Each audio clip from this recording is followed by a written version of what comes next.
Kalau freelance translator itu Ya. lebih ke misalkan uh, menerjemahin sih ya pada dasarnya. Oke. Menerjemahin dokumen.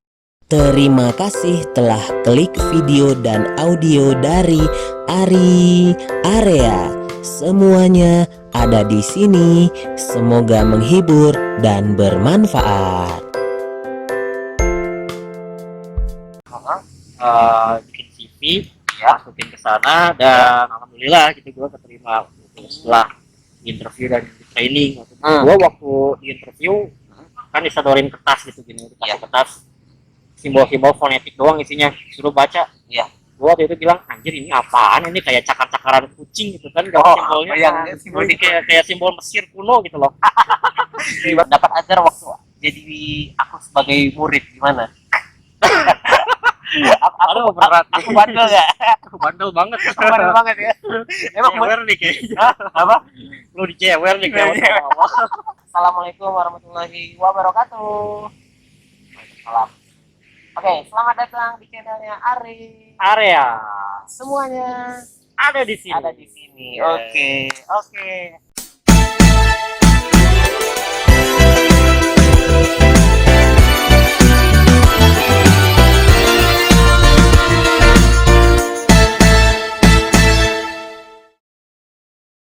Nah, tadi Azhar udah cerita banyak ya tentang ya pengalamannya awal mulai jadi gak suka, jadi suka. Sebenarnya kalau kita mau suka sesuatu itu intinya yang aku tangkap kayak gimana cara orang cara ya lingkungan itu mengapproach kita supaya kita nyaman sebenarnya ya. Jadi yang buat kita jadinya suka. Jadi berarti intinya kalau misalnya kita mau coba hal yang baru yang kita nggak suka, jadi kita harus cari lingkungan yang benar kan, biar yang bisa ngerangkul kita supaya kita jadi suka. Itu ya intinya ya. Oke. Nah sekarang kita lanjut lagi obrolannya. Tadi kita udah ngobrol dari yang nggak suka jadi suka, ya kan? Ya, kayak ini ya, kayak cinta, benci, beneran cinta aja. Nah, Repetik ke situ lagi ya, situ lagi emang. Nggak jauh-jauh kalau cowok kan pikirannya dari situ aja. Ya. Nah, terus udah itu waktu udah beres nih kan tentang ikutan komunitas, akhirnya jadi suka banget nih bahasa Inggris nih. Terus Azhar tuh ngelakuin apa aja kan? Azhar tuh pernah jadi tutor kayak ngajarin bahasa Inggris gitu. Nah itu gimana ceritanya ntar? Oke, tutor ya? Ya, jadi tutor bahasa Inggris di salah satu lembaga gitu kan? Jadi sebenarnya gue juga jadi tutor waktu itu by accident juga sih sebenarnya. By accident? By accident hidup gue kecelakaan semua kayaknya. Kayak aku sama kamu juga kecelakaan juga. Gimana? Nah, jadi waktu itu kan waktu awal-awal mulai jadi tutor itu, gue waktu itu lagi masuk skripsi waktu itu. Udah akhir-akhir lah, bab 3 atau 5 lah. Jadi itu gue mikir ke diri gue sendiri, kayaknya kalaupun gue lulus dari Unisba ini, ya, gue kalau nggak punya pengalaman kerja apapun, kayaknya susah juga gitu buat diri gue sendiri ke depannya. Oh oke. Terutama kan. Emang tujuannya agar itu pengen jadi kayak kan kalau bahasa Inggris kan nggak jauh-jauh dari kayak mungkin diplomat lah, atau mungkin bisa jadi kayak tutor lah ya, nggak jauh-jauh itu kan jurusannya komunikasi. Emang pengennya jadi itu? Enggak sih, sebenarnya. Ya. Jadi pengen jadi apa? Gua tuh dulunya masuk komunikasi itu sebenarnya ya, gua pengen terjun di advertising awalnya. Tapi bukan bukan advertising dalam negeri, luar negeri. Wah, gitu. Tapi yang mendukungnya kayak harus belajar bahasa Inggris dulu lah gitu ya. Biar enak komunikasinya kan. Oke. Nah, terus gimana tuh awal tadi lanjut lagi yang jadi tutor itu? Nah, jadi waktu lagi semester akhir itu dan kepikiran buat nyari pengalaman kerja, ya. Teman gua waktu dulu teman sangkatan udah kerja duluan di salah satu lembaga kursus di Bandung. Oke. Nah, iseng-iseng lah waktu itu gue ngechat ya lain waktu itu ya, namanya Fatika ya dulu ya. Oke. San dulu San di sana di tempat kamu ngajar lagi ada lowongan nggak? Kira-kira aku pengen nih Oke. buat ngajar di sana. Itu satu komunitas kamu, satu UKM kamu Satu nih? komunitas juga Oh, sama yang Inggris itu. UKM yang Ya, di gitu. kampus itu ya? Hmm. Oke, terus? Nah, kebetulan waktu itu dijawab, oh ada. Nah, kita lagi nyari lowongan nih, lagi ada opening waktu itu. Oke. Nah, ya itulah waktu itu coba-coba bikin CV, Ya. masukin ke sana dan alhamdulillah gitu gue keterima gitu, setelah interview dan di training waktu itu. Emang tesnya gimana kalau buat jadi tutor itu? Nah, waktu itu sih tesnya ya kayak ngobrol biasa sih, kayak interview tapi Bahasa Inggris. bahasa Inggris, full English Oh, pastinya ya. full English. Kalau ditanya soal pemahaman kita soal Inggris, soal pronunciation, misalkan soal apa namanya, spelling, soal vocab, kayak gitu sih pertanyaan ya waktu di tesnya dulu itu. Oh, oke. Yang paling Azhar ingat waktu interview, yang ya Azhar, ini Oh. kalau gua jawab kayak gini, gua yakin bakal diterima. Kira-kira pas waktu itu kita Wah. jawab apa? Itu Jawaban yang paling diingat. Ini dengan jawaban ini, iya, gua bakal yakin nih gua diterima. waktu itu sih kebetulan kan salah satu interviewinya, salah satu orang yang interview gua kan Ya. nanya pendapat gua tentang Heeh. isu-isu yang lagi hangat waktu itu. Oke. Nah, jadi pas dia nanya isu-isu yang terhangat itu, gue langsung keluarin vocab-vocab yang pernah gue pelajarin waktu itu, yang aneh-aneh. Oh, banget vocab-vocab yang jarang didengar Jarang orang, banget, gitu, yang dipakai yang gitu. berat-berat. Ya. Misalkan suspek, tersangka, Ya. gue nggak pakai kata suspek waktu Tapi- itu. Perpetrator. Oh, itu apa sinonimnya ya? Perpetrator sinonimnya. Oke. Tapi terus tentang apa lagi ya, tentang hukuman, punishment kan. Oke, biasa punishment. Terus waktu itu gue bilang crime offense. Anjay. Pokoknya kayak gitu-gitulah. Biar kayak kelihatan berisi gitu. Oh, jadi itu yang Azhar buat Jadi- yakin. Nah, jadi waktu itu gue ngebagus-bagusin di vocab. Oke. Bagus-bagusin di vocab. Tapi Hmm. berarti sebenarnya grammar nggak perlu berarti. Maksudnya kayak Oh. ngobrol ke interviewernya itu. Di grammar Perlu. perlu sih, Perlu. tetap perlu ya. Apalagi untuk interview kerja gitu, Pasti kalau lah ya. grammarnya nggak nyambung, takutnya ya udah berantakan. Aneh aja gitu ya. Heeh. Tapi berarti Azhar lebih fokusin ke vocabulary-nya. Iya. Wah. Waktu Keren itu kan banget ya. senior gua pun udah bilang Nah, kalau kekuatan kamu itu emang di vocabulary itu dulu. oh, apa ya? Vocabnya banyak lah yang jarang didengar orang gitu ya. Jarang ini orang. Oke. Itu aja atau ada lagi selain vocab, apalagi yang yakin dengan ini gua bakal diterima nih gitu. Sebenarnya sih emang itu doang. Itu doang Yang ya. emang coba-coba banget gitu. Oke. Dulu itu Oke, pas keterima gimana rasanya? agak surprise sih sebenarnya. Soalnya kayak sebenarnya gua tuh waktu coba-coba doang kan. Sebenarnya walaupun nggak keterima gitu ya udahlah, waktu itu masih bisa coba ke tempat lain gitu kan dulu. Iya benar. Karena ya waktu itu kan gua mikirnya yang terkenal itu macam TBI, TBI, ya. kayak gitu-gitulah ya. Iya. Yang udah terkenal. Sedangkan ini kan bukan termasuk bagian TBI yang punya cabang di mana-mana. Gitu. Oh, oke. Nah, jadi gue mikirnya ya udahlah, cobain ke tempat lain gitu, lembaga lain untuk terima. Tapi ternyata terima gitu. Nah, Agak kaget, agak berarti shock juga. sebelumnya nyobain beberapa lembaga juga dong selain itu, lembaga yang dicoba yang diterima itu. Atau cuma itu dulu? Kalau untuk Inggris sih cuma itu doang. Itu doang. Udah keterima gimana? Kamu tuh sistem ngajarinya gimana waktu saat itu? Waktu itu kan gue masuknya di kelas speaking kelas 1, speaking 1. Oke. Jadi fokusnya itu ke pronunciation, ke building confidence, sama ke apa sih soalnya vocabulary juga. Oke, Betul loh. juga. Dulu. Nah, Yang jadi lewat. ada iklan. Iya, ada iklan. Iya, seperti ini tadi. Terus. Nah, terus waktu itu gue kan masih agak asing ya tentang itu gitu. Cuman untungnya gue diikutin program training dulu waktu itu. Oh, jadi nggak Nggak langsung nggak dilepas. langsung dilepas lah ya. Nggak langsung dilepas. Jadi ngamatin dulu senior yang udah lama di sana. Oke, Dulu. cara ngajarnya gimana gitu. Gimana, cara pendekatan ke student gimana, Oke. topiknya gimana. Oke. Nah, terus sudah berjalannya waktu kamu udah mulai bisa lah ya ikut ngelihat apa namanya, ngelihat situasi gimana cara ngajar yang kayak gini gitu. Terus yang kamu rasakan sebagai semenjak kamu jadi tutor gimana? Apa yang apa ya? Dalam hal apa dulu nih yang saya Misalnya dalam hal skill bahasa Inggris kamu gimana? Apakah makin bertambah atau gitu-gitu aja atau emang gimana? ya bertambah sih pasti sih ya Bang. Pasti ya. Kalau gitu-gitu aja ya aduh gue juga Males ya. males gue juga kayak gak berkembang itu kan rasa aduh jadi down gitu kan.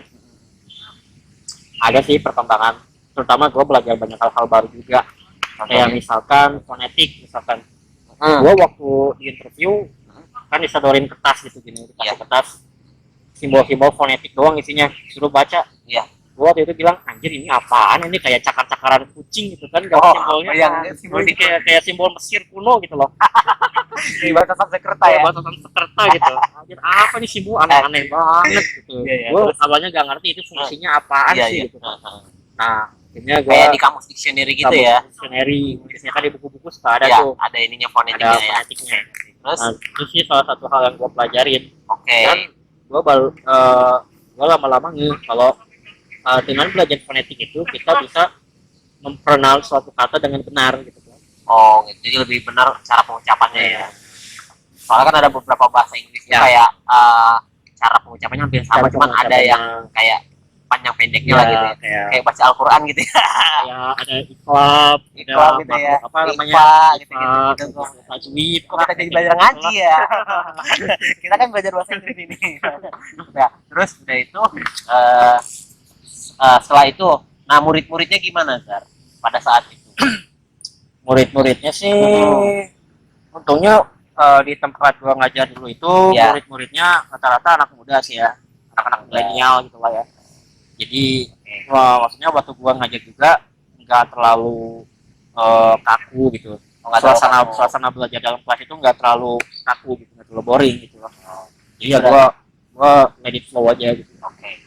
Nah, berarti kalau kata kamu tadi rata-rata anak muda, berarti ada juga dong yang anak kecil dan ada juga yang orang tua dong.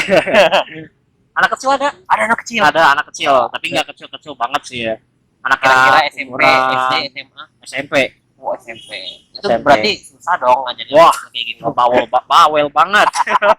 Gue ngerasa kayak jadi babysitter waktu itu. Oh iya, soalnya ya anak SMP lah ya masih you know lah agak sedikit childish gitu. Udah itu gimana lagi? Terus ada juga yang tua pun ada yang udah senior banget. Oke. Nah, caranya gimana? Cara nge-treat yang ini yang orang tua? Apakah nyantai ya ke orang tua? Orang tuanya berapa dulu nih usianya nih? Ada yang sampai 60-an dulu, Bang. 62. Berarti udah cocok dipanggil nenek dong ya? Enggak kakek.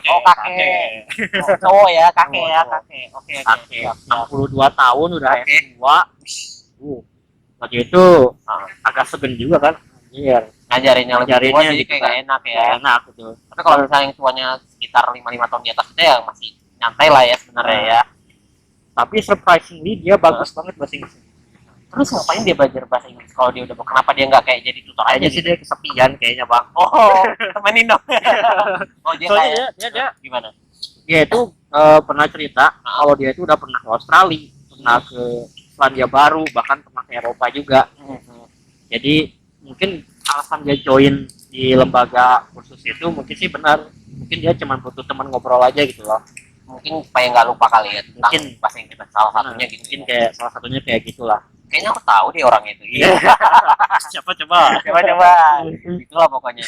Iya, jadi ya mau flashback lagi sama yang awal mula tadi aku ngobrol, ya kan. Jadi kan sebenarnya sama Azhar ini kan kenalnya gara-gara aku jadi muridnya dia. Muridnya dia ini jadi tutor di salah satu itu lembaga master gitu ya. Iya, udah master banget. Jadi kan kayak gini kan ngeliat pas kenalan nanya, ya ternyata orang ini juga ada darah Bataknya juga, aku juga Batak gitu ya. Cuman Batak-Batak yang lahir di Bandung ya, Zar ya. Iya. Marga kamu apa? Marga Pasar Ibu, Bang. Oh, Marga Pasar Ibu. Kalau aku kan Hasibuan. Jadi kayak ngobrol, kayak ngerasa kayak waktu pertama kali ketemu tuh emang waktu kan kenalnya kita gara-gara itu ya di lembaga itu, kamu jadi tutor, saya jadi murid kan. Emang yang pertama kali ngajarin itu kan ada beberapa tutor ya kalau di speaking itu kan. Yeah. Nah, yang pertama kali ngajarin itu emang kamu waktu itu saat itu waktu pertama kali. Kalau nggak salah itu di ruangan apa di dalam ruangan kelas. Iya, Ya, terus nggak mungkin di ruangan how to business. ya kan biasanya kan ada di outdoornya juga di ruang tamu gitu ya bahasanya. Ya udah, terus waktu dari situ ya kayak, nah pendapat Azhar waktu jadi aku sebagai murid gimana? Aduh, berat. Aku bandel gak? Bandel banget. Bandel banget ya. Emang Cewer nih kayaknya. Hah? Apa? Lu dicewer nih kayak Emang modelnya gimana waktu kan aku jadi murid di lembaga Azhar tempat ngajar dulu tuh? enggak lah, enggak ini sih, maksudnya waktu dulu sih lebih ke agak shy cat gitu ya. Saya cat, malu-malu kucing ya. Malu-malu kucing. Oke, jadi aman lah ya kalau aku sebagai murid yang baik ya saat itu ya. Bener gak? Jangan peres nih. Enggak sih. Iya ya. Jadi gimana? Dari segi kemampuan aku gimana? Jadi kemampuan ya, Iya. Kan kamu Ya, kan sebagai untuk- ini conversation sih udah lumayan sih. udah lumayan ya. Cuman sering kebalik-balik doang nih antara noun sama ininya sama Apanya tuh? adjektifnya. Oh gitu, kayak kebalik-balik jadi, doang ya. jadi kerasa kayak Google Translate gitu. Oh iya, Kasih perkata kan. oh iya perkata iya sih. Hmm. Kadang-kadang aku sebagai Emang itu common mistake sih buat orang. buat orang ya. Buat sebagian besar orang pasti sebelum mereka ngomong pikirin terjemahannya dulu kan. Iya benar. Jadi mereka menjemahin katanya satu persatu. Dan itulah yang menurut gua jadi apa ya? Orang jadi sering kebalik, jadi sering salah pas ngomong bahasa Inggris. Yes. Gitu loh. Ya itu yang buat apa ya? Buat susah ya. Hmm. Tapi sebenarnya kalau misalnya dibiasakan dan emang kita ini sering ngobrol jadi enak aja gitu ya. Iya. Oke. Nah, oke lanjut kan Azhar habis itu dari tutor dia itu sempat udah resign kan di tutor kan. Nah, sekarang kan Azhar profesinya sebagai apa translator. Freelance. Ya freelance translator. Nah, boleh ceritain nggak itu ngapain aja? Maksudnya Azhar pernah ngapain aja Oh, sebagai freelance translator itu? Kalau freelance translator itu Ya. lebih ke misalkan menerjemahin sih ya pada dasarnya. Oke. Terjemahin dokumen atau waktu itu sih waktu masih kayak di Unisba Ya. kan orang-orang gue udah lumayan sih ya waktu itu Bahasa ya. jadi teman-teman gue waktu itu biasa kalau dalam skripsi itu kan ada abstrak kan ya, Ya, ada abstrak dan yang bahasa teman-teman Inggrisnya itu ya. dan teman-teman gue waktu itu minta bantuin translate waktu itu banyak tuh banget dulu ya Banyak minta ya? translate gue waktu itu. Oke. Nah, terus itu waktu kayak translate kayak gitu biasanya banyak lah orderannya ya. Lumayan lah ya. Wah, waktu itu lumayan sih, lumayan kejibun juga gitu. Kalau untuk harga bisa inilah ya, harga mahasiswa lah ya. Atau mau disebutin harganya atau ntar aja. Jangan ya, bahaya ya.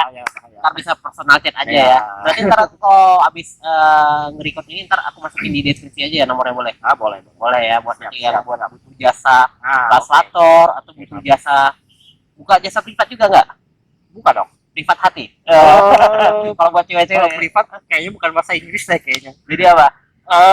Pelajaran romansa kayak gitu. Waduh. Iya, pantun. Terus udah itu berarti buka aja. Privat buka juga lah ya. Terus kayak translator buka juga ya. Terus yang lain kayak mau nerjemahin apa? Nerjemahin Dokumen kayak paper atau skripsi atau dan lain-lain lah ya. Atau misalnya nerjemahin film yang bahasa Inggris bisa juga ya. juga boleh. Jadi masukin caption ke film. Boleh Terutama ya. kan ya anak-anak sekarang kan kita doyan hobi banget nih nonton film seri dari luar dari kayak apa ya seri-seri barat lah ya. Kan beberapa nggak semuanya ada teksnya ya, terutama yang baru-baru. Nah itu gua bisa ngerjain kayak gitu. Oh bisa ngerjain kayak gitu ya. Hmm. Oke, berarti kalau untuk harga bisa diomongin nanti ntar aku masukin ya, Di Jar, ya. private aja itu. Private aja ya. Barangkali jodoh kalau yang cewek. Amin. Kalau yang teman jadi sahabat ya. Nah, terus berarti apa ya? Berarti bisa agar itu bisa formal dan informal dong bahasanya. Secara nggak Bisa. langsung. Mas ya, kalau misalnya ngajarin buat speech di depan umum juga bisa dong ya? Bisa ya. Karena udah pengalaman juga di debat kemarin di kampus dulu di Unisba, waktu itu juga pernah juga pengalaman juga di apa namanya waktu pertama kali nyoba langsung speech di depan tempat-tempat umum gitu ya di Unisba. Oke, nah itu apa lagi Jar? Selain itu, selain freelance translator, Azhar ngapain lagi tuh? Apa itu aja sekarang? Sekarang sih itu doang ya, paling kadang-kadang misalkan ada temen yang butuh jasa LO misalkan LO kayak kemarin kemarin ada teman yang kerja di salah satu bank swasta ya. Oke. Bank swasta itu punya program CSR. Oke. Dan mereka itu melibatkan klien dari luar negeri, dari Singapura sama dari Filipina. Oke. Nah, jadi mereka datang ke Bandung buat ngelaksanain program CSR itu, dan gue yang nge-escort mereka gitu bang. Oh, jadi kayak ngebantu mereka lah buat ngejelasin Ini dan bawa-bawa punya teman-temannya kasih di Bandung. Oh, lumayan juga lah itu ya. Jadi sebenarnya kalau Azhar juga jadi jadi guide tour buat bule-bule itu bisa lah ya. Ya, kalau bisa sih itu bisa lah. Ya. Nah, terus sebenarnya mau nanya lagi nih, sebenarnya kalau kayak bahasa Inggris itu perlu grammar nggak sih kalau buat, kan kalau orang itu kan sebenarnya rata-rata pengen butuh speakingnya doang kan, kayak supaya bisa confident. Sebenarnya kalau di secara umum tuh orang tuh butuh grammar nggak sih? Tergantung kebutuhan sih ya sebenarnya, Iya. apakah grammar itu diperlukan atau enggak. Kalau misalkan kita mau speak up di Iya. formal setting nih, Iya. misalkan di acara-acara resmi Iya. atau di ketika kita ngobrol sama orang yang lebih senior dari kita, Iya. grammar itu diperluin banget. Oke. Grammar. Tapi sebaliknya, kalau on the other hand, kalau kita ngomong sama teman sebaya misalkan yang seumuran, Ya. sebenarnya sih nggak terlalu penting-penting banget sih, terutama buat kita yang non native speaker. Oke. Nah, tapi kalau misalnya kita nih lagi jalan-jalan nih, misalnya ke Bali lah ya, kan banyak tuh bule-bule. Nah, kalau kita ngajak ngomong bule itu sebenarnya ngerti nggak sih kalau kita nggak terlalu grammar banget gitu? Ngerti sebenarnya. Tapi sebenarnya gimana? Kita tuh kadang kan orang ini supaya percaya diri harus benerin dulu grammarnya. Tapi kan sebenarnya itu gimana sih, Jar? Kalau sama bule kayak gitu kan kita kadang-kadang butuh ngobrol sama bule biar lebih lancar ya ngomong bahasa Inggrisnya gitu. Kalau menurut gua sih belajar grammar juga perlu, cuman paling yang basic-basicnya aja, misalkan kayak simple past tense, gitu-gitulah ya, atau present perfect, present continuous. Tapi nggak usah sampai yang terlalu dalam ala kayak misalkan kita baca buku-buku novel gitu kan, itu grammarnya udah dewa banget gitu kan. Nah, berarti kalau kita pun emang ngobrol sama bule, seandainya penempatan simple past dan presentnya karena suka kebalik, itu sebenarnya bule juga ngerti sebenarnya. Sebenarnya mereka ngerti, karena mereka maklum ya, terutama dengan Asian ya, Asian speakers, ya. Asian people, mereka udah maklum banget kalau ada small mistake gitu. Oh, udah small mistake gitu mereka maklum, mereka bisa maklum, jadi bisa nyambung aja. Oh, nyambung aja ya sebenarnya. Tapi ya perlu juga, tetap perlu belajar grammar itu. Oke. Tunggu dulu nih, masih ada lanjutannya loh. Kalau mau tahu, langsung aja klik video dan audio selanjutnya dari Ari Area. Semuanya ada di sini. Wah, terima kasih ya sudah nonton dan dengar video dan audionya sampai habis. Dari Ari Area, semuanya ada di sini. Semoga menghibur dan bermanfaat.